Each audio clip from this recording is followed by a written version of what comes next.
Faleminderit. I nderuar kryeministër Kurti, e nderuar familje Hoti, i nderuar zëvendës kryeministër, deputet, të nderuar të pranishëm, mirë se po takohemi në tribunën mbi veprën e Ukshin Hotit.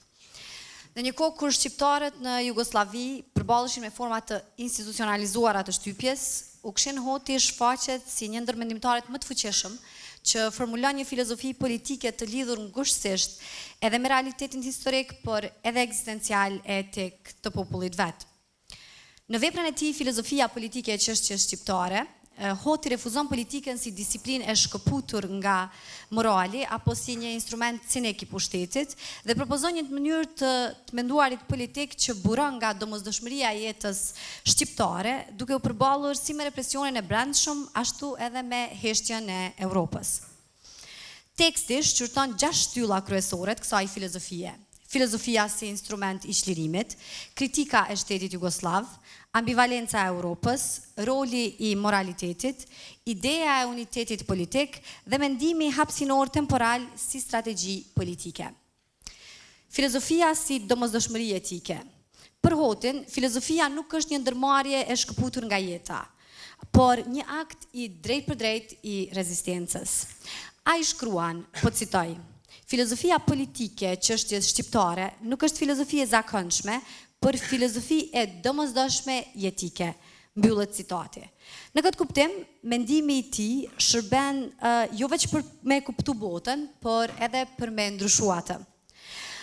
Në këtë kuptim, ai ngjason me filozofë si Gramsci, të cilët teorinë e shohin si mjet emancipimit të klasave apo të kombeve të shtypura. Kritika ndaj shtetit jugosllav si sistem kolonial. Në analizën e kushtetutës të vitit 1974, Hoti zbulon një paradoks, ndërkohë që Kosova fiton formalisht statusin e autonomisë, ajo mbetet e varur në aspektet më thelbësore të sovranitetit. Ai e quan këtë strategji koloniale e re, duke e krahasuar autonominë me një iluzion politik që mbulon strukturat e vërteta të kontrollit serb. Në këtë mënyrë, ai e dekonspiron ideologjinë zyrtare të barazisë në Federatën Jugoslave dhe e sheh atë si mjet për të shtypur aspiratat kombëtare shqiptare. Europa ndërmjet idealeve dhe interesave. Në vend që të glorifikoj Europën si hapësirë e vlerave universale, Hoti e analizon atë me sy kritik. Ai ngre pyetjen: si mund të pretendoj Europa të jetë kampione të drejtave të njerëzit, kur ajo nuk e njeh aspiratën demokratike të shqiptarëve në Kosovë? Ai thot, po citoj: Europa, e cila i jep vlerë demokracisë në deklarata, nuk e pranon demokracinë e shqiptarëve të Kosovës. Mbyllet citati. Ky tension mes idealit dhe praktikës e vendos shpesh Europën në pozitën një aktori kontradiktor, e cila hesht përballë padrejtësive të cilat ndodhin në periferi. Politika si akt moral, jo si teknik e pushtetit. Në një epokë ku politika shpesh reduktohet në manipulim të interesit, Hoti e vendos moralin në zemër të saj. Ai thot: nuk ka politik të drejtë pa moral të drejtë. Në kundërshtim me real politikën makiaveliste, Hoti e sheh politikën si shprehje të vullnetit për drejtësi, jo si strategji për pushtet. Ky është një pozicion veçanërisht i rëndësishëm për një popull të shtypur për cilin politika nuk është lloks elitash, por një çështje mbijetese kolektive. Vetdia politike dhe refuzimi i esencializmit etnik. Për Hotin, uniteti shqiptar nuk mund të ndërtohet mbi mitologji të thjeshta. Ai e propozon një qasje dialektike, ku bashkimi rrjedh nga vetdia politike dhe nga përvoja historike e shtypjes dhe rezistencës. Ai shkruan, po citoj: vetdia politike kombëtare e cila ndërtohet mbi bazën e interesit historik dhe jo mbi mitologjit etnike. Mbyllet citati. Kjo e largon filozofinë e tij nga nacionalizmat folklorik, si dhe afron atë me vizione demokratike të komuniteteve politike. Koha dhe hapësira si kategori politike. Një nga dimenzionet më të rafinuara të mendimit të Hotit është mënyra se si ai e koncepton kohën politike, jo si lineare, dhe hapësirën si fushë e veprimit e formsuar nga historia. Ai thot, po citoj: koha politike shqiptare është kohë e robërisë, por edhe mundësi e çlirimit. Mbyllet citati. Ukshin Hoti, pra, është një nga mendimtarët më të thellë të politikës shqiptare bashkohore. Filozofia e tij është e ngelitur në betejën për drejtësi, në përpjekjen për t'i dhënë zë një kombi të marginalizuar dhe në këmbguljen për një politikë e cila është strategjike por edhe morale. Në një epokë ku politika globale është gjithnjë më zhveshur nga etika, Hoti mbetet një kujtesë e fuqishme që nuk mund të ketë liri pa vedije dhe nuk mund të ketë vedije pa të vërtetën. Më lejoni tani t'ja kaloj fjalën Arbërzojmit, antarit tonë të kryesisë. Faleminderit Nesa, Arjeta, fal. Unë kam përgatitur një fjalë që ndoshta nuk i përshtatet thjesht temës të sotme të përkujtimit figurës, por shkon më shumë tek hulumtimi i linjave të mendimit dhe autorëve që mendoj se e kanë influencuar mendimin edhe veprën e Ukshin Hotit. Spari po shkoj në për veprat kryesore, titujt e veprave kryesore të Ukshin Hotit, për t'i përmendur ato edhe për të folur pastaj për autorët dhe linjat që kanë ndikuar mendimin e Hotit. Në radhë parë është libri Lufta e ftohtë dhe detanti, i publikuar në 1975, është një nga veprat e tij të rralla, ku janë mbajtur edhe shënimet fundore dhe citimet, për shkak se kushtet e lejonin këtë në atë kohë. Ka qenë vepër e shkruar ndoshta gjatë studimeve të tij postdiplomike dhe pak pas tyre, dhe për këtë arsye është një vepër e mirëfillt e nivelit edhe akademik. Më pas është vepra Filozofia politike e çështjes shqiptare, e cilës ju referua edhe Arjeta, i botuar 1995, i cili trajton dimensionet filozofike dhe politike të çështjes kombëtare shqiptare. Është një libër për cilin ambasadori, diplomati dhe studiuesi tashmë i ndjer Shaban Murati shkruante: libri Ukshin Hotit thoshte duhet jetë në duart e politikanëve shqiptar kudo që ata shkojnë për të biseduar për problemin e Kosovës. Në qoftë se Serbia e mban në burg për shkak të mendimeve të tij, atëherë ne duhet ta nxjerrim nga burgu duke çuar mendimin e tij atje ku duhet. Politikanët tanë le ta marrin këtë libër me vete nëpër kancelaritë europiane në vend të taborave me këshilltar. Në 98-ën e ka shkruar këtë Shaban Murati. Më pas është libri Bisedë përmes hekurësh, edhe ky një libër i njohur dhe i lexuar prej një mase të madhe të lexuesve tanë. Është një letërkëmbim domethënës midis shkrimtarit më të madh shqiptar, Ismail Kadares, dhe filozofit më të madh shqiptar të kohës vet, Ukshin Hotit, i shkruar në kushtet e burgut, pjesa e letërkëmbimit, pjesa Ukshin Hotit, por megjithatë reflekton përvojat dhe mendimet e tij në ato rrethana ekstrem kufizuese. Natyrisht këtu nuk mund të flasim për citime dhe është interesante rigoroziteti i Hotit, i cili i referohet mendimit mendimtarëve pa pasur akses në bibliografi apo në biblioteka, kushtet ku ka shkruar në gjatë burgimit. Përveç kësaj është edhe një libër i botuar së voni, Çështja kombëtare shqiptare komponenti religjios, i botuar në 2014. Ky libër përmban shkrimet ndryshme të Ukshin Hotit mbi rolin e fesë në kontekstin kombëtar shqiptar dhe prek njëkohësisht çështje të rëndësishme të identitetit, kulturës dhe raporteve të tyre me pushtetin dhe me politikën. Po ashtu është një artikull shkencor i paraqitur në 1991 në simpoziumin shqiptar të Maqedonisë që është mbajtur në Shkup në dhjetor 91, me titullin Shqiptarët në kontekst të interesave aktuale strategjike, që është një lloj përmbledhje prezantuese për një tekst më të gjatë të titulluar Republika dhe lufta në kontekst të Europës, që më vonë u publikua në gazetën Zëri në Prishtinë. Një tjetër vepër e rëndësishme që është vështirë edhe t'i gjesh online sot, është një fjalim i spikatur i mbajtur në një tryezë trumbullake të organizuar në Prishtinë në nëntor të 92-shit, me titullin Çështja shqiptare, faktori kombëtar dhe ndërkombëtar. Enis Sulstarova, po e citoj bashkë veprimtarin ton, thekson 3 ide janë në themel të mendimit të Ukshin Hotit: kombi, demokracia dhe Europa. Tezës së Sulstarovës me 3 idet mund t'i shtoj edhe 3 hulli që karakterizojnë veprën e Ukshin Hotit dhe që janë të thelluara prej veprës së tij, të cilat reflektojnë angazhimin e thellë të Hotit me këto treja, pra: identitetin kombëtar, politikën strategjike shqiptare, sepse për mendimin tim filozofia politike e Hotit është më shumë një parashtrim strategjik i politikës se sa një sintetizim meditimesh, pra është më shumë një vepër aktive, e jo një mendim sistemik siç jemi mësuar të shohim nga filozofë të tjerë, dhe së treti me rezistencën përballë shtypjes jugoslave. Për të vazhduar me këto formulat e triadave, Hannah Arendt, që ka qenë një filozofe, është ende një prej filozofeve më eminente dhe një filozofe shumë në zë gjatë kohës kur Ukshin Hoti ka qenë i ri dhe student, në vitin 58 ka botuar një libër, Kondita njerëzore, ku dallon 3 lloje të veprimtarive që mund të bëjë njeriu dhe i ndan në nivele këto 3 lloje. Kjo triad e Hannah Arendtit është e përbërë nga puna, vepra dhe aksioni. Këtë triad ne e dallojmë edhe te jeta e vepra Ukshin Hotit. Pjesa e parë është ajo e punës studimore, si student, si studius në universitetet e Zagrebit, Beogradit, më pas në universitetet e Chicagos, e Harvardit dhe të Washingtonit.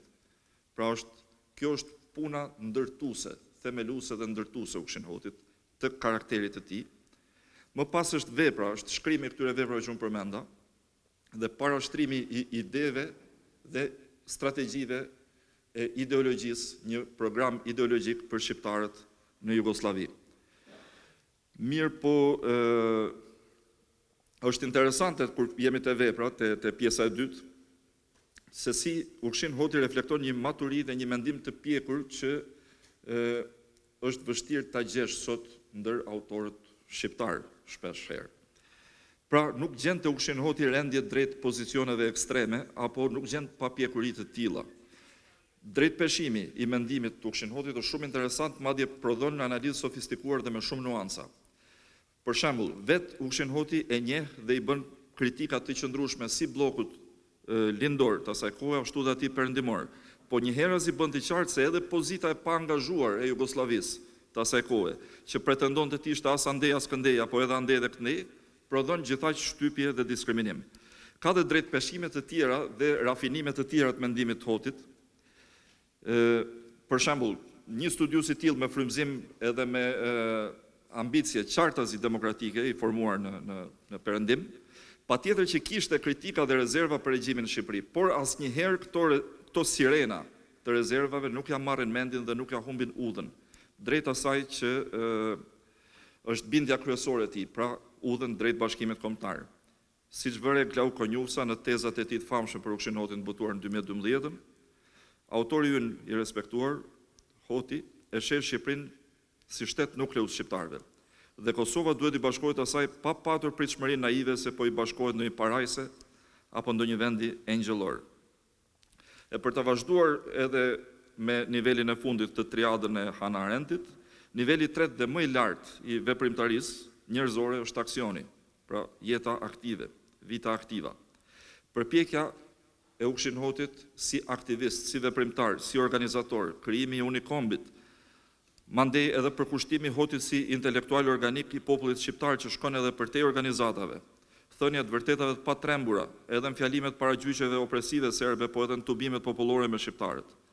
Pra, kur flasim për të, flasim për punën, për veprën dhe për jetën aktive të Ukshin Hotit. Veprat e tij, si shtam në të shumtën e rasteve, janë shkruar dhe transmetuar në rrethana ku nuk mund të konsultonte bibliografinë, dhe një pjesë e tyre janë botuar pas rrëmbimit të tij, pra nuk ka patur as mundësi ta shqyrtoj veprën e vet para se të botohet, aq më pak ta plotësoj tekstin me citime, por është e qartë se mendimi i tij bazohet në lexime as pak rastësore dhe as pak sipërfaqësore të shumë autorëve të rëndësishëm. Këta autorë që Ukshin Hoti do t'i ketë njohur gjatë studimeve të veta në universitetet që përmendëm, përfshim për mendimin tim patjetër disa nga rilindasit dhe autorët e mëvonshëm shqiptar, por përfshin edhe autorë me influencë botërore. Në këtë diskutim modest unë desha të kaloj shkurt në disa prej autorëve që jo thjesht mendoj që i ka lexuar, sepse ai me siguri ka lexuar gjerësisht shumë më shumë se sa unë do të përmend, por sipas analizës time janë mendimet e tyre që reflektohen edhe në veprën e Hotit. Si fillim besoj është e qartë për të gjithë që e lexojnë veprën e tij se ajo nuk është vepër fillestare. Pra nuk është një fare hedhur në shkretë të tir vepra e Hotit, nuk është një vepër e hartuar thjesht nga imagjinata e tij. Vepra e Hotit është një lis me rrënjët e thella në traditën intelektuale shqiptare. Ai merr frymëzim nga figura që kanë skalitur zgjimin kombëtar shqiptar, pra nga rilindja, po dhe nga lëvizjet të mëvonshme intelektuale të Shqipërisë, të Kosovës edhe të diasporës. Unë po veçoj këtu 3 figura, por sigurisht që ka shumë më tepër se kaq. Në radhë parë është Pashko Vasa. poeti aktivist i shekullit 19 me poemën e tij Manifest o moj Shqipni e sidomos me frazën e famshme Feja e shqiptarit është shqiptaria. Kësaj fraze që ka sjellë shumë diskutime e debate, shumë interpretime dhe sot e kësaj dite, do t'i rikthehem edhe pak më vonë. Sidoqoftë Ukshin Hoti ashtu si jo pak patriotë të tjerë, thekson jo mbivendosjen e kombit ndaj fesë, aq më pak shndërrimin e kombit në fe, por prioritizimin e unitetit kombëtar përballë dhe pavarësisht ndasive e dallimeve religjioze. Kjo karakteristike e kombit tonë, cilës ne i gëzohemi dhe mburremi vazhdimisht me të, pra bashkëjetesa apo bashkëpunimi pavarësisht besimeve fetare, është, duhet thënë, rezultat edhe i angazhimit dhe i punës të shumë mendimtarëve e veprimtarëve, ndërta edhe Ukshin Hoti, dhe prej tyre ne trashëgojmë këtë realitet me të cilin mburremi, se nuk na ka pikur nga qielli ky realitet. Nuk e kemi ne këtë realitet si dhuratë. Është rezultat i punës jetësore të këtyre intelektualëve, që fillojnë prej rilindjes e përfshin këtu dhe Ukshin Hotin. Libri i Hotit, Çështja kombëtare shqiptare komponenti religjios, reflekton influencën e kësaj linje të mendimit politik shqiptar, që një ndër shprehjet e veta më të hershme pra e gjen te Pashko Vasa. Së dyti ndikim në veprën e Hotit, me siguri, jo vetëm sipas meje, ka ideologu primar i rilindjes kombëtare Sami Frashëri. Shkrimet e Samiut kanë si pol magnetik identitetin kombëtar shqiptar të shqiptarëve, dhe çështja shqiptare sipas Samiut në radhë parë është edukim i shqiptarëve brenda këtij identiteti. Kjo linjë me themelët e Sami Frashërit dukshëm e ka influencuar Hotin në qasjen e tij filozofike për çështjen shqiptare. Theksimi i njëjtësisë kulturore si strategji politike që fillet i ka te vepra e Frashërit, duket se informon edhe veprën e Hotit, i cili nënshkruhet si pasardhës i Samiut edhe në përpjekjen që gjithmonë do të mbetet e pakryer dhe gjithmonë do të ketë vend për të vazhduar nga pasardhësit për të shkruar një strategji kombëtare kohezive. Së treti, një figurë që besoj se mund ta ketë ndikuar Ukshin Hotin, nëse jo direkt në shkrim, spaku si model, është Fanoli. Si figurë e shuar në lëvizjen kombëtare, po dhe si shkollar, si studius akademik. Hoti ashtu si Noli shkon të studioj në Harvard. Kanë shkuar edhe shumë shqiptarë tjerë, në shumë programe që financohen nga shumë bursa ndërkombëtare, nga NGO-të ndryshme për leadership e kështu me radhë, por unë nuk di ndonjë tjetër që të përngjaj siç përngjajnë këto dy figura. Të dyja shumë komplekse, si Hoti ashtu dhe Noli bashkojnë brenda vetes mendimtarin, intelektualin, aktivistin, udhëheqësin të përndjekurin. Të dyja këto figura gjatë jetës tyre ndanë shumë për emancipimin, çlirimin dhe vetëvendosjen e shqiptarëve, madje duke përdorur pikërisht këto terma që sapo përdora edhe unë. Hoti pra ka qenë i angazhuar si lexues e si studius, përpos edhe si veprimtar me historinë e shqiptarëve dhe me historinë e mendimit politik shqiptar. Me siguri, ai e shihte veten si vazhdues dhe mirëmbajtjes veprës çështjes së rilindasve. Në veprën e tij shuhem vijimsin, pra rezistenca e shqiptarëve ndaj pushtimit jugosllav dhe ndaj sundimit jugosllav, është vazhduese e rezistencës shqiptarëve ndaj pushtetit osman. Prandaj dhe veprimtarët shkrimtarë shqiptar në Jugosllavi janë pasardhës të rilindasve. Vazhdimi i traditës intelektuale dhe aktiviste, qysh prej shekullit 19, por e përshtatur me kontekstin dhe me idetë dominuese të shekullit 20, krijon kornizën brenda së cilës vendoset vepra e Hotit. Përveç autorëve rilindas, të shkrimet e Hotit dallojmë influencën e disa mendimtarëve të shquar perëndimor. Fillimisht ata do t'i ketë hasur në Zagreb e Beograd, por me siguri më thellësisht do t'i ketë njohur në aulat e bibliotekat e universiteteve amerikane, ku disa prej këtyre figurave edhe kanë ligjëruar, nëse jo bashkë në kohën kur studionte atje Ukshini, disa vite para se ai të shkonte atje. Më specifikisht, sipas me një ndikim goxha të dukshëm të mendimit dhe të vepra Ukshin Hotit, e ka mendimi i sociologut dhe politologut gjermano-britanik Ralph Gustav Dahrendorf. Dahrendorfi është marrë në veprën e vet me teorinë e konfliktit të ndryshimit societal në një mënyrë që duket se e ka formsuar leximin që Hoti i bën tensioneve shoqërore, sidomos në raportin e shqiptarëve të Jugosllavisë me Jugosllavinë.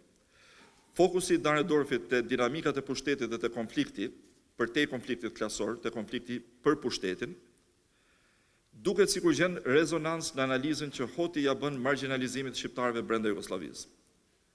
Vepra e Dahrendorfit, sidomos libri Klasa dhe konflikti në shoqëritë industriale, e botuar 1959, e ripërkufizon konfliktin klasor në terma post-marksist, në një teori pra më të gjerë, e cila e gjen rrënjën e konfliktit në mënyrën se si shpërndahet autoriteti dhe pushteti në një shoqëri.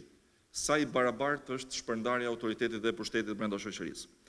Konceptet kyç të Dahrendorfit që rezonojnë edhe të Hotit përfshin konfliktin si nxitës i ndryshimit, pra konflikti mund të përdoret strategjikisht për të çuar të ndryshimi, shpërndarjen e autoritetit dhe të dominimit, pra mënyra se si shoqëria shpërndan ose nuk shpërndan autoritet, çon të demokracia ose të dominimi, dhe termat e shoqërisë të hapur apo të mbyllur, apo shoqërisë lirisë dhe shoqërisë dominimit.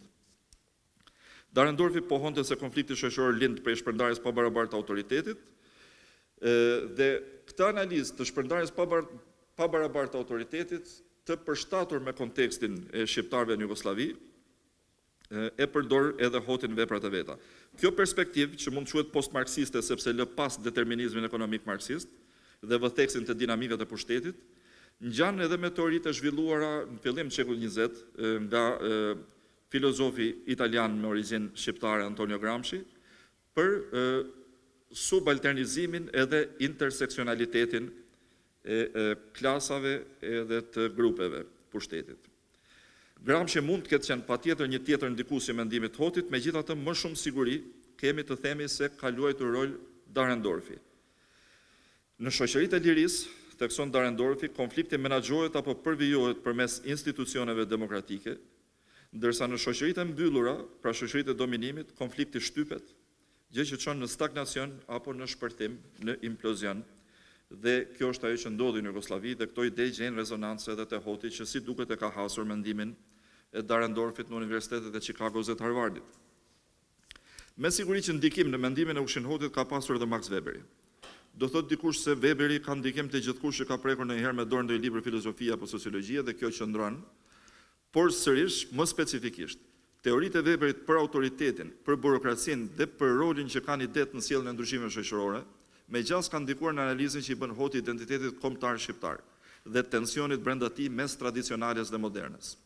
Mandej, për fytyrimi analitik që Weberi ja bën racionalizmit burokratik të shoqërisë si një çlirim që gradualisht shndërrohet në burg, pra kthehet në burgun e vetvetes, sërish duket se ka ndikuar, nëse jo tekstualisht, së paku në frymë dhe në formë, me kritikën që Hoti u bën strukturave shtetërore jugoslave që nisën me pretendimin çlirimtar e antifashist dhe vazhduan deri në fund të pretendojnë se janë tilla, por në fakt u shndërruan në burgos se popujsh e pasi perënduan u trashëguan pushtetin pikërisht fashizmave.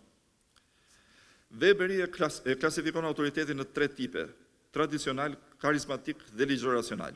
Hoti e përdor këtë skemë analitike kur analizon prirjen e Jugosllavisë për të monopolizuar modernitetin, duke u paraqitur si shtet me ligje me logjik, e duke i paraqitur të marginalizuarit si primitiv. Këtë skem Hoti e përmbys duke kërkuar legjitimime dhe duke ndërtuar legjitimime alternative, duke vënë në dukje zbraztin dhe hipokrizin dhe dy standardsin e vetë sistemit ligjor racional që pretendonte se kishte Jugoslavia. Në rrugën e tij politike, në përpjekjen paqësore për vetëvendosje kombëtare, Hoti nuk heziton të kërkojë dhe të përdor karizmën. Pra autoritetin e llojit karizmatik, ai dhe vetë shndrohet në autoritet karizmatik, por edhe politikën karizmatike si një metodë për të sfiduar monopolin shtetëror të autoritetit me pretendime ligjore racionale të Jugosllavisë të asaj kohe. Një tjetër i pandehur i zakonshëm sa herë që flitet për ndikime prej autorëve perëndimor është Adam Smithi, dhe vështirë gjesh dikë që është shkolluar në shkenca humane dhe mos ketë lexuar prej tij. Por specifikisht idetë e Smithit, jo si ekonomist që propozon tregun e lirë, por si filozof i moralit, dhe sidomos idetë e Smithit që kanë të bëjnë me lirinë individuale, duket se kanë influencuar refleksionet e gjera të Hotit mbi lirinë dhe vetëvendosjen, sidomos kontekstin e aspiratave shqiptare për autonomi. Në kushtet e socializmit jugosllav dhe të ekonomisë centralizuar, shqiptarët përfunduan të përjashtuar dhe të desubjektivuar. Kosova në vitin 45 ishte 3 herë më e varfër se Serbia, në të ardhura për kokë banori, por në vitin 89 ishte 7 herë më e varfër se Serbia. Pra gjatë socializmit që pretendoi se do sillte barazin dhe ekonomisë centralizuar që pretendoi se do ndihmonte të çonte te barazia, Kosova në fakt përfundoi edhe më e desubjektivuar, edhe më e varfëruar, edhe më e pabarabartë. Pra, mendimi I lirisë ekonomike si ndihmës për lirinë kombëtare dhe morale, nuk ka qenë gjë e pazakont për shqiptarët asaj kohe. Në fakt edhe hiç pa e menduar, shumë shqiptarë të varfër, fshatarë punëtorë të marginalizuar, u dhanë pas punëve private dhe sipërmarrjes, e patën sukses në këtë rrafsh, sidomos në diasporë, gjë që ndihmoi lëvizjen çlirimtare të shqiptarëve. Në mendimin e Hotit luan rol dorës parë dhe influenca e gjeopoliticienëve të kohës tij, pra gjeopolitika e luftës së ftohtë. Arsimi I tij në Universitetin e më të mirat amerikane e ekspozon Hotin me mendimtarët antikomunist të kohës. Kjo gjë reflektohet në shkrimet e tij dhe sidomos te lufta e ftohtë dhe detanti. Kritika që Hoti bën socializmit jugosllav, që e sheh si shtypës dhe si ndrydhës shqiptarëve, I përket kësaj linje të mendimit. Mendimtar si Hannah Arendt, që përmendëm më parë, me analizën kritike që ajo bën totalitarizmit, apo mendimtar si Isaiah Berlin, me mbrojtjen dhe parashtresën që ajo bën lirive individuale, me shumë gjasa kanë ndikuar mendimin refuzues që mban Hoti për ideologjitë e shteteve autoritare. Dy lirit e Isaiah Berlinit formsojnë dy koncepte interesante të Hotit, pra është liria negative apo liria prej, e cila del te Hoti si kërkesë për vetëvendosje, dhe liria pozitive apo liria për, që del te Hoti si kërkesë për autonomi. Jo në sensin që ka fjala kur flasim për rregullimin e brendshëm shtetëror të Jugosllavisë për shembull, por autonomi në sensin e vetë qeverisjes. Këto të dyja konceptet, pra nga një anë pavarësia apo vetëvendosja dhe nga ana tjetër autonomia apo vetëqeverisja, nuk janë kundër njëra tjetrës, sepse nuk do të flasim për autonominë si shtam për status ligjor brenda federativ, por janë plotësuese të njëra tjetrës. Vetëvendosja duhet të jetë vetëqeverisur dhe anasjelltas. Te mendimtarët antikomunistë unë do veçoja dhe diplomatin edhe gjeopoliticienin, strategun amerikan të asaj kohe, George Kennan, I cili u mor kryesisht me studimin e gjeopolitikës luftës së ftohtë dhe ka parashtruar në veprat e tij disa strategji me rëndësi që kanë dominuar këtë mendim për vite më radhë, për dekada më radhë. Megjithëse strategjia e Kennanit për containment, që ka qenë shumë dikuese, si shtam, ka qenë harta mbi të cilën Hoti do të përpiqej të gjente vendin për strategjinë e vet për shqiptarët. Libri I Hotit për luftën e ftohtë le të kuptohet se influenca e Kennanit ka qenë direkte. Do të dallohet një që ai e ka lexuar dhe është angazhuar direkt me George Kennanin. Sidomos si angazhimi autoriton me konceptet e amerikanët për rivalitetin me superfuqive dhe detantën apo shahun tepër të kujdesshëm e pozicional mes tyre. Fakti që ideja e detantës apo ideja e containmentit ka mbajtur për një kohë gjatë një pozicion dominues mendimin gjeostrategjik global, besoj se ka ndikuar direkt në parapëlqimin e strategjive të rezistencës paqësore dhe të dialogut që reflektohet në shkrimet e Hotit. Përveç Kennanit, dallohet që me gjas Hoti është influencuar edhe nga autorë si Brzezinski, për shembull. Brzezinski, që fokusohet te influenca sovjetike në Europën lindore, jep një çelës interesant për të kuptuar rolin, pozicionin dhe sjelljen e Jugosllavisë në politikat globale.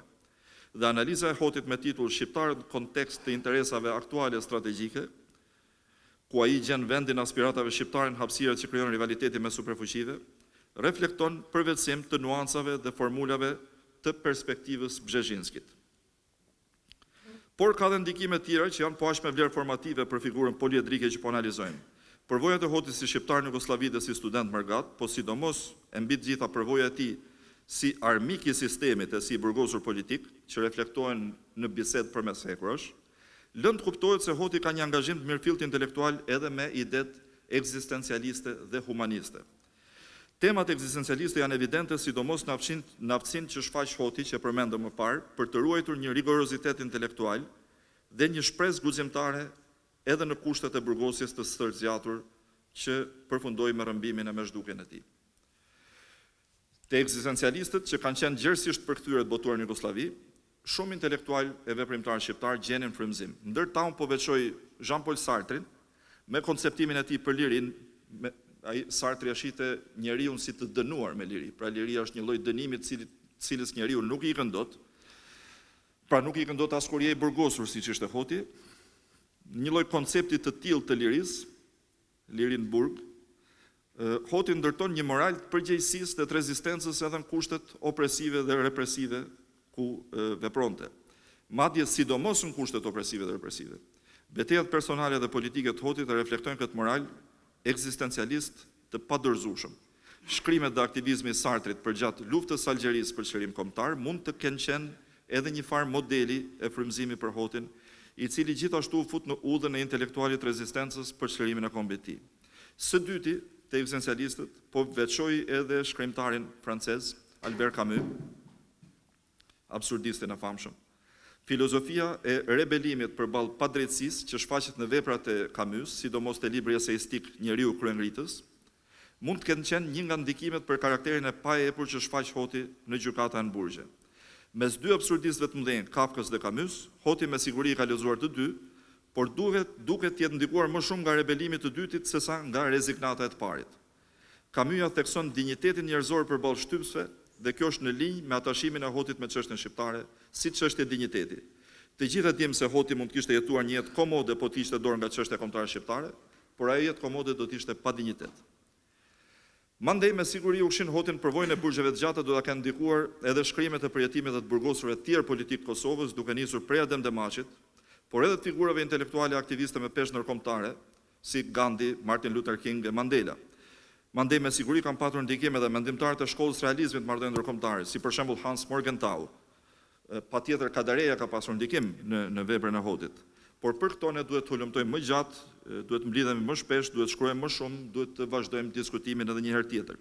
Unë po e përmbyll këtë fjalën time pak më të gjatë se ç'duhet me një lutje për autoritetet e nderuara të Kosovës, që të kujdesen për botimin e plot të veprës së Hotit, që të jetë aksesueshme sepse ajo sot është një pjesë është jashtë shtypit, nuk gjendet në librari. Të vendoset edhe online në faqe të përkujdesura, duhet kujdeset shteti për këtë punë. Tjetër patjetër në shqip, po tjetër përkthyer në anglisht, frëngjisht dhe në serbokroatisht. Janë edhe shumë autorë tjerë që meritojnë të kenë një qasje të tillë, por Hoti është i rrallë, është i veçantë dhe unë do t'ju lutesh ata mbani parasysh të çështje. Është vështirë të studiohet nëse nuk ke akses në veprën e tij. Është vështirë të citohet nëse nuk ke akses në veprën e tij. Nëse ai ka jetuar në kohët e vështira ku nuk ka pasur mundësi të ketë akses në bibliografi, sot në kohët e lirisë studentët shqiptarë, intelektualët, mediat e të gjithë ne, qytetarët, duhet të kenë mundësinë për të aksesuar lirisht veprat dhe mendimin e Ukshin Hotit. Ju falenderoj.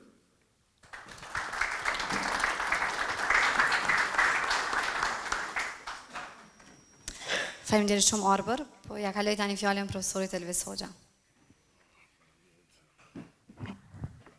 Do doja ta nisja pak, më vjen mirë domethënë që boshtet tezat kryesore, linjat kryesore të diskutimit të shkrimeve, reflektimit të Ukshin Hotit.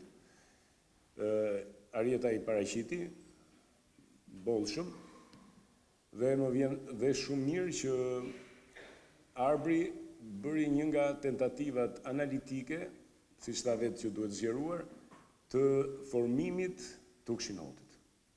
Këtu fillon tani pika nevralgjike. Në diskutimet që kemi bërë shpesh, publike ose tribunat për Ukshin Hotin, nga lëvizja vetëvendosje, ku Glauku ka qenë 3-4 herë folës në total, në vendet ndryshme, Albin Kurti ka folur 2 herë, po prapë ato që di unë, po flas vetëm për vendet që di unë. Enisur Starova ka folur 3 herë, ka pas dhe folës tjerë, por kam vërej që kishim një përpjekje të mirë. Nuk flitej për Ukshinin në kuadrin e frazave, po themi, frazave të zakonshme të qokave. Ukshini është i madh e tjerë. Jo, flitej për frazat e Ukshinit. Dhe këtu fillon ndarja e Ukshinit nga personazhet të tjerë që kemi ne, personazhet të dijes. S'do them nga të gjithë, por duhet kërkojmë disa lloj mendimtarësh, të cilët kanë nxjerrin prodhojnë fraza, por pellgu i ndërtimit të këtyre frazave është gjetk dhe shumë i gjerë. Dhe ato fraza që nxjerrin nuk janë fraza që i përkasin as citimeve zakonshëm, por janë më tepër direktiva kuptimore. Kështu që aty ku ndarja e madhe e Ukshinit me tjerët stabilizohet, është retorika.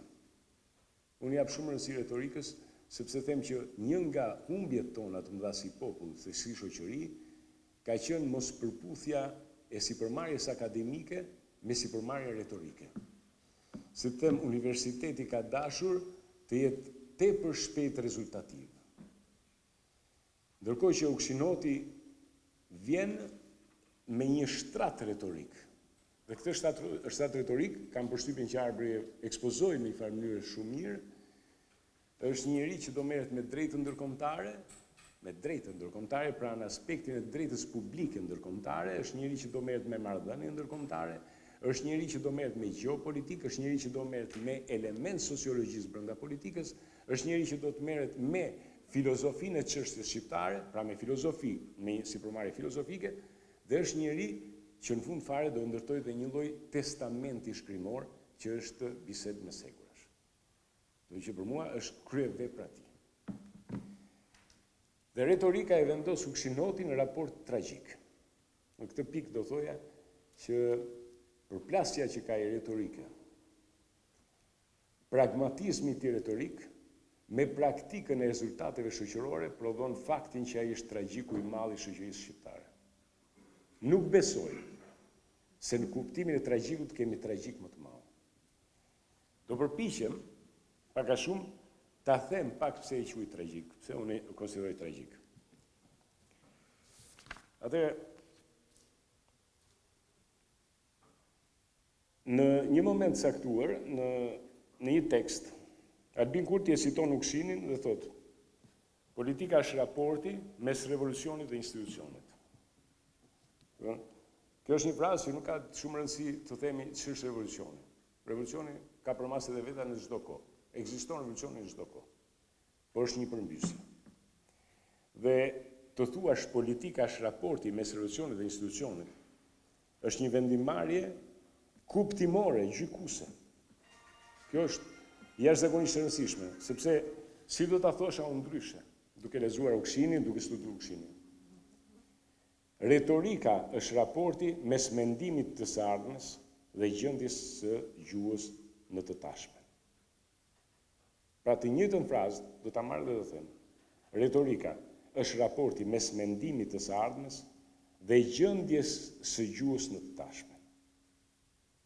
Dhe ky që vjen me retorik prodhon pikërisht politikën e gjuhës, gjuhën si politike. Këtë gjuhë si politike nuk ja pranojnë dot. Se është gjuhë tepër sipërmarrëse, se është gjuhë tepër integrale. Dhe kur themi politika është raporti mes revolucionit dhe institucionit, ose retorika është raporti mes gjendjes, mes gjuhës, mes mendimit të ardhmes dhe gjuhës në të tashmen, mund të themi po aq është mes ngjarjes dhe gjendjes. E gjendja të është shumë e rëndësishme ta kuptojmë si tragjik Ukshinin, këtë gjendje nuk e pranoj kur. Të gjithë ne mund të përfitojmë nga gjendja. Gjendja është të dhënat që disponojmë në moment. E mund të kemi fatin të rregullojmë pak gjendjen. Nëse bëhemi besnik të gjendjes veç për faktin se kjo gjendje na dha një dorë diku, nuk kemi më raport me mendimin e të ardhmes. Dhe e kemi saktësuar gjuhën, e kemi ngurtësuar gjuhën. Këtë Ukshinoti nuk e pranoi kur. Pse? Sepse bazamenti i tij teorik ishte i tillë që e vërteta nga e cili të vërtetën që artikulonte nuk mund përputhej dot me asnjë gjendje. Po marrim shembuj të thjeshtë. Ai thot Kosova Republik. E thot këtë në 81-shin, po në shkrimet e 91-shit. Në 90-91-shit pra në Lubian. Filozofia e çështjes shqiptare janë këto shkrime. I kthehet Republikës. Çfarë është duke i thënë kuptimësisë së gjërë? Është duke drejtuar në të njëjtën frazë shqiptarëve, shtetit shqiptar, shtetit jugosllav, dijes evropiane dhe relacionit euro-amerikan, siç i quan ai. Në një frazë, pra ndërton një frazë me të cilën ka dinjitetin të drejtohet të gjitha shtresave të interesit dhe dijes. Dhe cila është kjo frazë? Republika e Kosovës është zgjidhja juaj e vetme që ta mbani Jugosllavinë të pashpërbërë me luftë. Dhe të jepni të drejtën shqiptarëve të Jugosllavisë të futen në kodin e integrimeve evropiane për cilat Europa po punon. Pra, këtë frazë nuk ja thot Jugosllavisë. Këtë frazë ja thot Evropës. Nëse ne duam Republikë Kosovës, frazë tjetër e tij, që e gjeni po doni, edhe të bisedën e Sekurash dhe të filozofia çështjes shqiptare, thotë, nëse do bëhet Republika Kosovës, është mënyra e vetme që Evropa të iki frikës nga vetja. Këto frazë të shohim. Pra, në 91-shin, ai është duke i thënë Evropës, ndërtimi i Republikës Kosovës, themelimi i Republikës Kosovës është mënyra se si ti Evropi ikën frikës nga vetja jote. Për mase teorikut qëndron pikërisht në faktin, kur i shpëton plotësisht përdorimit të dijes në mënyrë instrumentale, kjo është shumë e rëndësishme, kur i ikën kompleksit karrierës të ndërtuar mbi dije sakate, që kanë shumë autoritete në të njëjtën kohë, dhe kur i shpëton kompleksit të ndryjes mendimit për hir të raportit të qetë ndërkombëtar. Pra, po të shohim në kuptimin retorik, mund të marrë t'ju marrë shembullin radikal tek vepra biseda për mes Sekurash, nuk e di, jam i qartë, apo se mos më lejoni se kam një raport të ndërlikuar me Ukshin Hotin, po mund t'ju them që kur Ukshini ka rastin e madh, nëse duhet të japim vlerë Kadares, vërtet është preteksti që jep Ukshin Hotit për të shkruar këtë testamentin e tij mbi gjendjen politike të mendimit shqiptar. Bisedë me Sekurash, për mua, testamenti politik i Ukshin Hotit. Dhe në qoftë se ka një vlerë Kadareja te ky raport, nuk është mendimet që jep Kadareja, është preteksti që i dha. Sepse po të lexojmë strukturën, Kadareja si shkrimtar i madh mban brenga, ndërkohë që Ukshini ka gjykime. Kadareja mban meraqe dhe brenga sepse është shqiptari që jeton suksesin e tij në një Francë që nuk e përputh shumë suksesin e Kadares me suksesin e popullsisë shqiptare. Ndërkohë që vetë Ukshini është, si thua, i burgosur i madh. Do të thotë është ai që tregon se sa vonë është politika evropiane në lidhje me të drejtat e njeriut që deklaron dhe me respektin e dijes që ajo mbron. Pra në një farë mënyrë Kadareja jeton brengën se shqiptarët janë vonesë, nga burgu Ukshini ka vetëm gjykim pse kjo Evropë është kaq vonë. Pra duhet të shohim se sa larg është meraku ose brengat e Kadares, që janë më tepër merak që psikologjike, mund të themi, të njeriu, nga gjykimet politike të Ukshin Hotit. Në një farë mënyrë Kadareja është një hapje mbyllur, Ukshin Hoti është një mbyllje hapur. Njëri shkruan nga kulmi i dukshmërisë, tjetri shkruan nga pozitat e izolimit dhe shkrimit sekret. Dhe në këtë izolim dhe shkrim sekret, Ukshini është i detyruar të japi qëndrimin. Arbri ja vuri, si thua, e vuri këtë pikën këtu. Mendoni njëri, paka shumë ka qenë dhe një rasti i Arshipipës, në Burg që shkruante, që tashmë nuk ka bibliotekë. Nuk mund konfirmoj ato tekstet që do thotë. Autorët, referencat që kanë kokë, nuk do të konfirmojnë. Mendojeni një piktor i cili nuk disponon të gjitha ngjyrat. Mendojeni se ai aftë mund të jetë në jap panoramën. Dhe finesa, mënyra se si na jep nuancat në gjykime, Ukshini e detyron Ukshinit të ndërtoj fraza të një sinteze të pamendueshme më herët. Do Ukshini i gazetës Ljubljanës, i Demokracisë Autentike, dhe Ukshini i Burgut janë të dallueshëm krejt në sipërmarrje. Ukshini i Ljubljanës ka hallin a do jetë intelektual politik, apo do jetë publicist, gazetar. Dhe ri në këtë duplicitet gjithkohës, kur i ka ndërtuar tekstet më vonë, dhe fut mënyrën si jeton në lëkurë raportet ndërkombëtare, atëherë thot ta quaj këtë filozofia çështjes kombëtare. Ndërkohë që Ukshini, që është në Burg, nuk ka më absolutisht asnjë lidhje me vdekjen. Do mendojmë mirë këtë. Nuk ka asnjë lidhje me vdekjen. Dhe do doja vërtet të qëndroja pak strikt tekstit tim. Pra, ky UKSHIN nuk ka shkruar kur në fakt nga pozitat e qetësisë. Distanca e tij me gjendjen nuk ja dha këtë luks. Gjithmonë ka qenë distancë me gjendjen.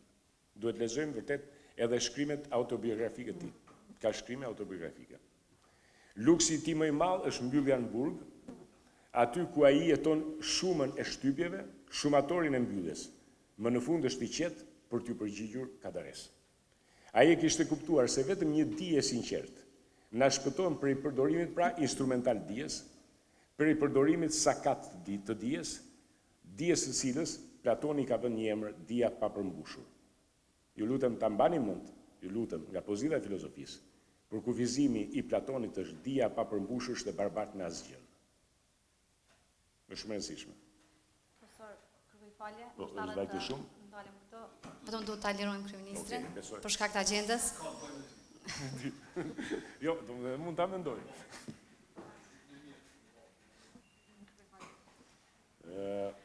Ndoshta vërtet unë mbase zgjas shumë, po dikush nga salla bën shenjë kur duhet ta ndërpresë. Pra,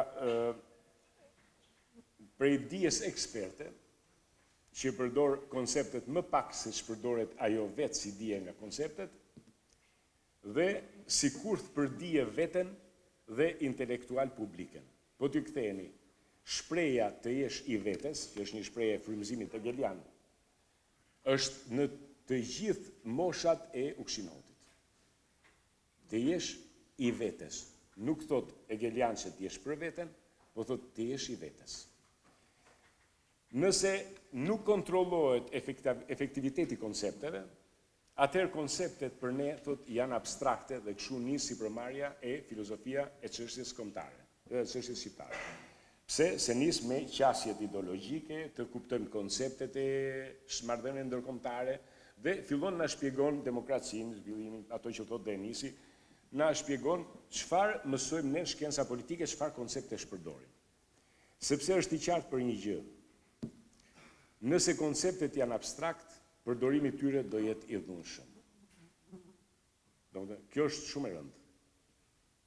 Përdorimi që i bënin të tjerët bashkëkohësit e vet, i shumë koncepteve, ka qenë abstrakt. I mësuar gjysmë për gjysmë. Dhe e kuptoi shumë mirë UKSHIN-in në momentet kur dikush e përdor i pa bindur një koncept, s'është krejt i qartë, dhe përdor i dhunshëm. Dhe dhuna mbi këtë do bjerë. Mbi njeri që ka raport dinamik me konceptin, që zhvillohet bashkë me konceptin. E kush është ky? UKSHIN-i. Pra UKSHIN-i e mendon që në politik abstrakti ka për konkret dhunën. Në politik. Në matematik mund ndodhi ndryshe. Po në politik, abstrakti konkret të vet ka dhunën.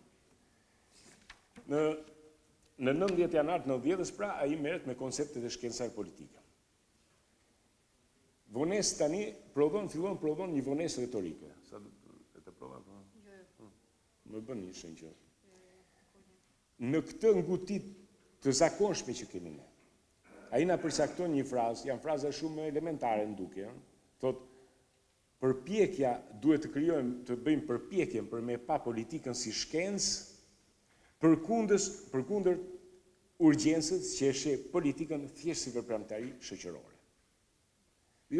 Kjo frazë për shembull, po ta mendojmë pak veten, na thot dikush, në mes të aksionit, do të bëjmë përpjekje për politikën si shkencë dhe jo për politikën si veprimtari shoqërore. Dhe do thonë si aktivizmos bëjmë, dhe vërtet do ta degdisni larg këtë njeriu, se ky në këtë moment po i pengon. E pra, UKSHIN-oti po thoshte, a do rinin pacifizëm? Do rinë rezistencë paqësore? Aktivizmi i pacifizmit është reflektimi i thellë. Është koherenca dhe konsistenca koncepteve që do përdorim. Këtu fillon ndarja e tij, çarja e tij me rrethin intelektual që edhe paqja, rezistencë paqësore e kthen në gjendje. Dhe këtu fillon goditët. Nuk e di, jemi në të njëjtën ndjem të njëjtën gjë apo jo. Kështu që nga pozicioni i këtij gjesti, pra, Ai drejtohet një opinioni të tërë të Jugosllavisë kohës, se deri tani unë po të shqiptarët janë vonesë. Jo. Ai drejtohet Jugosllavisë kohës dhe është duke treguar që Jugoslavia dhe inteligjenca, elita e Serbisë, sidomos e Serbisë, është në një vonesë radikale. Nuk ka kuptuar asgjë nga zhvillimet. Domethënë, prirja e tij e thellë, kuptimi i tij politik është shumë përpara të gjithë Jugosllavisë.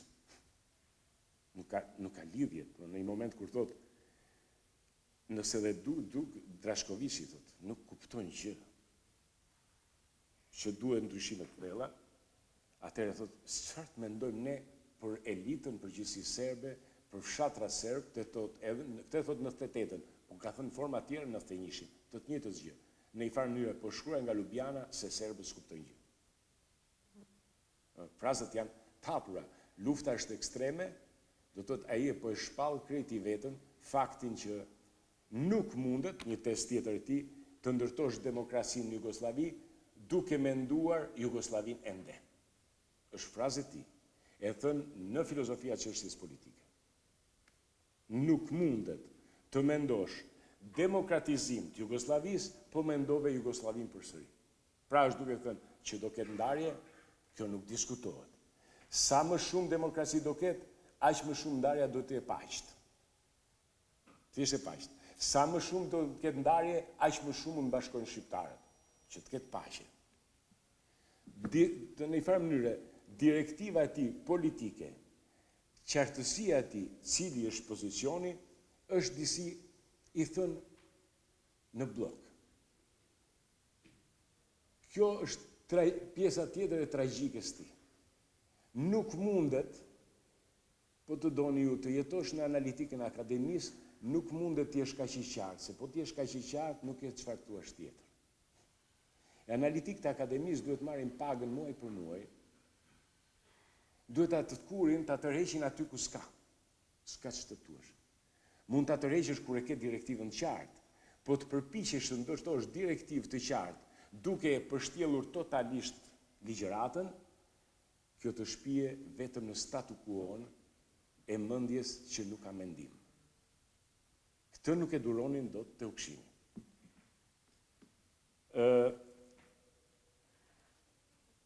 Po marrë vetëm një dy, se nuk duat vërtet, me gjithë hezitime kam se është e vështirë dhe vërtet.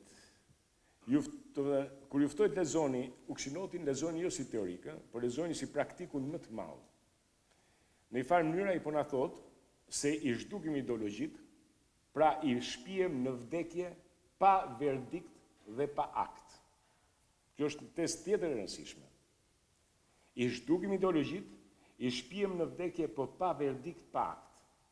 Kjo është vonesa e të ardhmes, sepse rikthimet në të njëjtat ideologji do bëhen pa zhurmë dhe prapa aty do vinë. Është duke ju njoftuar luftrat që do vinë, si njofton në 98-ën. Thot, Serbia duke qenë me vonesë, nuk kupton fare që zhvillimet duhet jenë të thella.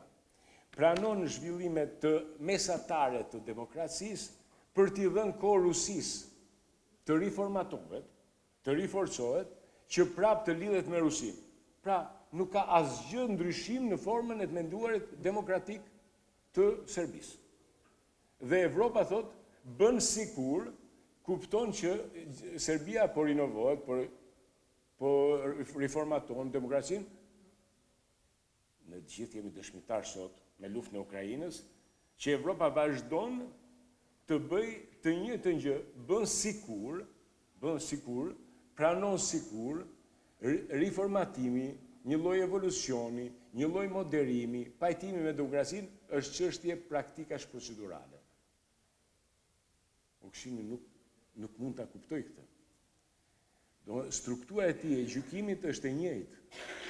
Edhe në kohën e 81-shit, thirrjet për Republikë. Është duke ne sqaruar me zë të qartë. Thot, pse po ndodhin protestat për Republikën? Vetëm për faktin se na u dha autonomia që të ngadalsojë zhvillimi. Sa po na u dha autonomia, thot, ne ngelëm në vend. Pra na u dha një emër bosh. Nëse kërkojmë Republikën, kërkojmë që ta mbushim këtë emër bosh me akt republikan. Filloi nga dalësia thot kudo, në administratën tonë, serbët përfituan nga baraktarizmi i administratës, ata pikërisht madje përfitonim nga dalësia e administratës tonë dhe nga ana tjetër na deklaronin kudo në botë se ishim prapambetur dhe baraktar. Dhe ky është justifikimi i tij për të thënjeshim. Republika është pikërisht marrja seriozisht e autonomisë. Nuk është thjesht merr autonominë, pastaj thot autonominë ta heqin kollaj. Dhe vërtet, autonomia hiqet kollaj. Pse? Një akt bosh fshihet kollaj. Struktura e shikoni është e njëjtë. Ashtu siç thot, akti bosh i autonomisë Kosovës, ashtu është duke thënë akti bosh i zhvillimit ose evropianizimit të Serbisë. Kaq është thellësia e Ukshinotit. Mund të themi, pse kaq e thjeshtë është? Kaq e thjeshtë është, po kjo është dija e plotë. Dija e plotë është kaq. Dija instrumentale është çfarë doni t'ju them se unë di aq sa mund ta përdor për rekrutimin e radhës. Vetëm më thoni çfarë të them. Unë di sa fraza i përdor sipas dëshirës tuaj. Frazë time nuk kam. Ukshinoti nuk e ka kompleksin e prioritetit, se ka shkuar në Harvard. Ka parë përballë dietarë dhe profesorët e tij. E ka parë që dija atyre është perceptim nga këndi ku gjykojnë. Pra ata s'kan dija absolute. Nuk e ka kompleksin e karrierës, sepse shumë shpejt, me rastet ndryshme, ka pozicione shumë të rëndësishme në karrierën e vet. Nuk e ka kompleksin e krajinizmit, sepse është fshatari që ka shkuar në Prishtinë. Ja hodhi dhe kësaj. Ky njeri nuk e ka as kompleksin e ideologjisë, sepse duke folur për ideologjinë, thot, nuk është puna e ideologjive. Ideologjitë, thot, i ka dy fraza, të paktën dy. Ideologjitë, thot, kanë pas gjithmonë pas tyre një prirje psikologjike. Dhe nga ana tjetër, thot, çdo ideologji mbështetet në utopi, në një utopizëm. I thot dhe dy variante, këto dy variante, i hap dhe këto dyja. Pra është duke thënë, nëse ju mbeteni rob të ideologjisë, të një ideologjie, përfundimisht, ju jeni robër të një çasti tuaj, të një problemi tuaj psikologjik në një kohë, dhe nga ana tjetër, jeni robër të një momenti tjetër që është utopi e sajuar po prapë në një kohë. Dhe nuk jeni kur të vetes. Se fraza të vetes është fraza e shqipes që kemi ne, faza e parë e Hegelit, por ne shqiptarët e kemi shprehjen tonë i në vete, mos ik në trut. Thjesht, është fraza e parë. E para fare, kushti i parë është psikologjikisht thjesht në rregull. Pastaj mund të kalosh në procedurat e tjera dialektike, thjesht për tjetrin dhe thjesht për veten. Do thotë, ky njeri që i ka kaluar gjithë komplekset, i vetmi, më falni që them kështu, i vetmi që i ka kaluar të gjithë komplekset. Është i vetmi që duhet mbyllur, për jo me vdekje, me zhdukje. Me zhdukje. Sepse ky e ka shkatruar raportin retorik-institucion. Ti nuk mund t'i falet të ketë institucionin për varin si institucion. Ky nuk duhet të ketë gjurmë. Pra, edhe kur të vdes, ky duhet të jetë izoluar. Pa varë. Pra, nuk ka figurë më tragjike se Ukshimoti me historinë shqiptare. Faleminderit.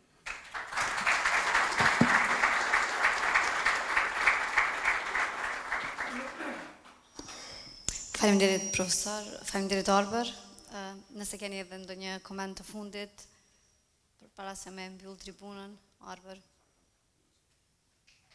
ose dikush nga audienca.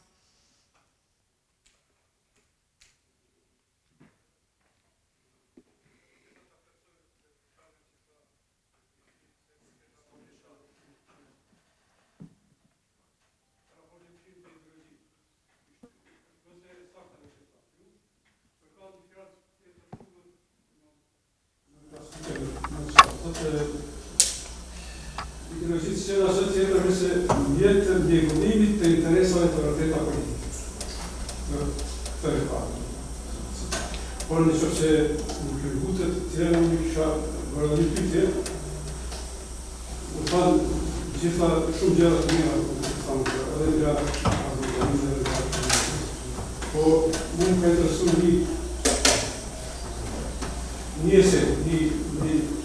punimi, një ushqimit dhe titull rritit të një dhe proceset e demokracisë.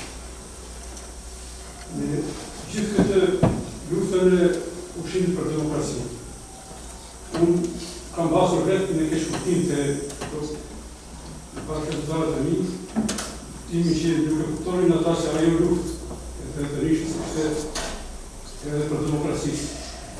Ata në bujnë gjënë që ishte tjetë të mënë kryrike e shkëtarë. A mund të sharoni këtë raport, lidhur me demokracinë dhe vitin të Afrikë. Pak më vëllësishme.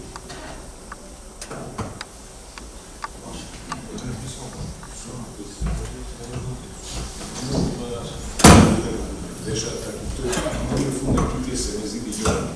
Edhe një. Fundin e pyetjes. Si të e kjo? Me këtë mikrofonin se Pyetja është, si ishte raporti i lëvizjes studentorë të vitit 31 në raport me demokracinë? A ishte luftë? Ishte kërëngjit të përleri, apo ishte edhe për demokraci? Ose si janë raport me njëra tjetër, ngleria dhe demokracia? Faleminderit. është pak problem në sensin që ju jeni dëshmitar shumë të tepër, besoj unë, fizikisht, objektivisht në kohë, atëre. Nëse ju do ta mendoni nga pozicioni i Ukshinit, çfarë pozicioni kishte Ukshini në atë moment? Ishte një nga njerëzit që ishte profesor në atë moment, me sa di unë, që u shpreh pro protestave, të cilat kishin bazën të studentët. Pra, konflikti i madh është student elitë e stabilizuar. Nëse ju do thoni, është problemi si ta cilësojmë, kryengritje, protest, çfarë raporti ka me demokracinë? Te pyetja është, prapë demokracia është ky emri i madh i politikës, se që demokracia është emri i politikës, ne e dim nga Ukshini. Vetëm ai thot një gjë, mos të dëmtohet zhvillimi nga demokracia. Prandaj flet për demokracia autentike. Demokracia autentike, që do quhet 9 vjet më vonë gazeta ti, a fillon në faktin kur me ngritjen e zërit të studentëve të atij universiteti që ishte,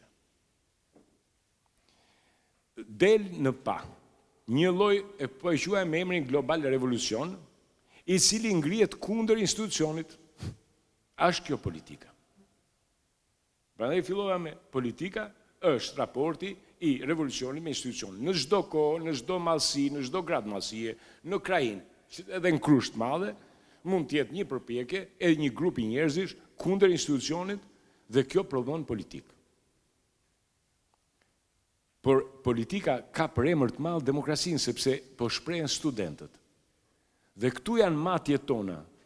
Më shumë pyetjen tuaj unë do ta kuptoja, më të vallë jeni duke pyetur cila është shkalla e demokracisë që përmbahet në një lëvizje, në një kryengritje, në një protestë. E shkalla e demokracisë në këtë rast do të ishte vetëm fakti që një nga profesorët bashkohet me studentët. Kaq. Cila është shkalla politikës? Shkalla politikës është fakti që kjo mangësi e demokracisë del në pa. Atëherë na ngelet pyetja, a mos vallë politika është emri i demokracisë? Demokracia është emri i politikës, apo demokracia është shfaqja e mungesës politikës? Politika si mungesë e politikës. Dhe aty mendojni sikur Ukshinoti dhe të tjerë, mbështetës tjerë të Thenjishit, po nga stadi institucional, mos kishin dalë në mbrojtje studentëve. Ta mendojmë pak kështu, eksperiment mendor, po duhet. Mjeshti i Ukshinoti është mjeshti i imagjinatave politike dhe sidomos gjeopolitike. I mendojni tani një zonë më të vogël. Në Prishtinë mos dilte asnjë profesor, asnjë institucional të ishte në mbështetje të kërkesave për republikë në protesta. A do të bashkohej pjesa tjetër e popullsisë me studentët? Të ky është roli i elitave. Kështu që kur nga elitat shfaqet dikush dhe mbështet një masë që nuk ka emër institucional mbi vete, studenti, ka mundësi që ai të jetë shumë i fuqishëm se tërë pjesa tjetër e elitës. Se i po tregon defektin e elitës dhe shfaqjen e diçkaje që si ishte studentët. Pra, është shfaqja e mungesës. Kjo është politikë. Nuk e di e kuptova drejt në fakt pyetjen, mbase Faleminderit. Është pyetje shumë interesante edhe për ta vazhduar pak edhe me atë që trajtoi Elvisi për elitën. E ka Ukshin Hoti një frazë te çështja shqiptare në kontekstin aktual për punën e demokracisë, ku thotë që demokracia nuk është elitiste, por nuk është kundër elitave. Në ata autorë që unë i përmenda, po edhe në autorë tjerë, sidomos në traditën amerikane të mendimit emancipues, ekziston bindja që përparimi shoqëror vjen si pasojë e rritjes së nivelit vetdijes dhe rritjes së nivelit të inteligjencës të popullsisë, të masave. Nga kjo bindje pastaj reflektohen politikat e arsimit masave kështu me radhë. Pra edhe demokracia si një stad i dëshiruar e i përparuar shoqëror është pasojë e rritjes nivelit vetdijes dhe rritjes nivelit inteligjencës. Përveç saj, unë mendoj që Ukshin Hoti do ta ketë analizuar edhe atë mësimin që vjen nga Darendorfi që tham. Konflikti është nxitës i ndryshimit. Darendorfi thotë që nuk ka shoqëri pa konflikt, është e pamundur të imagjinohet një shoqëri pa konflikt, ajo shoqëri e vdekur. Konfliktet lindin si pasojë e pabarazisë në shpërndarjen e autoritetit dhe të pushtetit të shoqërisë kështu me radhë, por ku dallojnë demokracitë nga dominimet apo nga sistemet e tjera jo demokratike, dallojnë te hapja e tyre për të adresuar konfliktin në institucione. Nëse institucionet tregohen të mbyllura, nëse elita shtetërore shoqërore tregohet të mbyllur, nuk hapet për të adresuar konfliktin, nuk i jep hapësirë konfliktit, por shtypat dhe ndrydh, atëherë ne nuk flasim për demokraci, po flasim për regjim. Dhe unë mendoj që Ukshin Hotit edhe interesonte ta ekspozonte të vërtetën e Jugosllavisë, që ajo ishte regjim, nuk ishte demokratike. Pavarësisht se Jugosllavia mburri dhe kishte pjesë të, si më thënë, doktrinës së vetë zyrtare që ne jemi socialistët më demokratik, po edhe jemi demokratët më socialistë. Ne jemi më demokratik se të gjithë lindorët, jemi më socialistë se të gjithë perëndimorët, jemi më lindor brenda perëndimit, më perëndimor brenda lindjes e kështu me radhë. Ai rrëzon këto formula Ukshin Hoti. Dhe është interesante me mbështetjen që jep studentën 81-shin, pra ai në një farë mënyrë, po e them kështu popullor që me një gur vret dy zogj, edhe denoncon mungesën e demokracisë në Jugosllavi, por edhe ndihmon avancimin e vetdijes së inteligjencës të shqiptarët drejt një stadi që destin ka demokracinë. Do themi ne që s'kemi arritur ende te ai stad. Mendoj që jemi shumë më përpara se sa të gjithë popujt e tjerë të Ballkanit, edhe në vitalitetin që kemi si kom, po edhe në arritjet institucionale që ka arrit Kosova dhe që mund t'i numërojmë në një rast tjetër, se ndoshta s'është vend. Faleminderit.